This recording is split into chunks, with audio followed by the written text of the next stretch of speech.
Occitanie n'est pas une région comme les autres.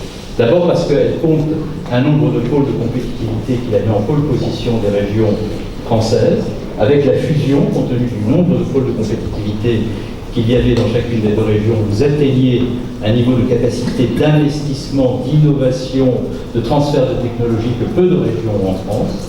Ces capacités d'innovation, vous les développez dans des domaines qui sont absolument stratégiques pour l'avenir de votre région, mais aussi du pays.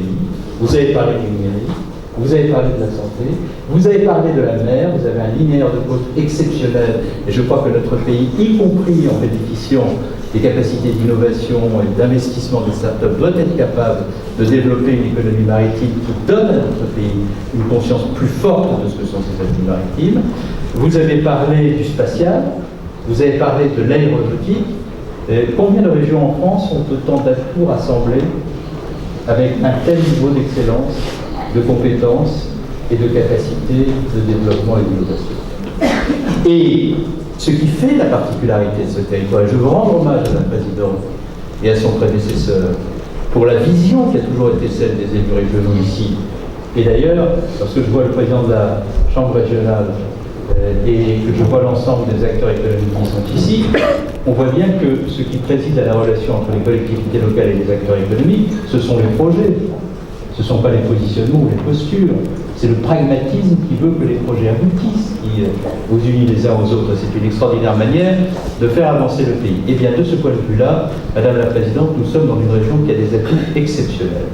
Une université avec un nombre d'étudiants et de laboratoires de recherche qui pourrait faire envie à de nombreuses régions.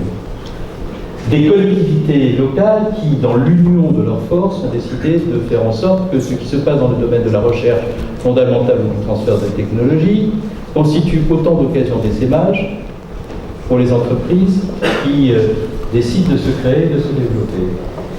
Et ce que je verrai dans quelques minutes en visitant le CNES n'est rien d'autre que le résultat de la capacité de notre pays à faire de la recherche fondamentale, à former des ingénieurs de très haut niveau, à organiser du transfert de technologies. Et c'est votre politique de le faire, et je voudrais vous féliciter pour l'avoir fait et vous dire, c'est l'esprit du contrat que vous avez signé avec le ministre Bailey il y a de cela quelques jours, la volonté du gouvernement, c'est de faire en sorte que sur ces priorités, nous mettions les moyens nécessaires et nous le faisons.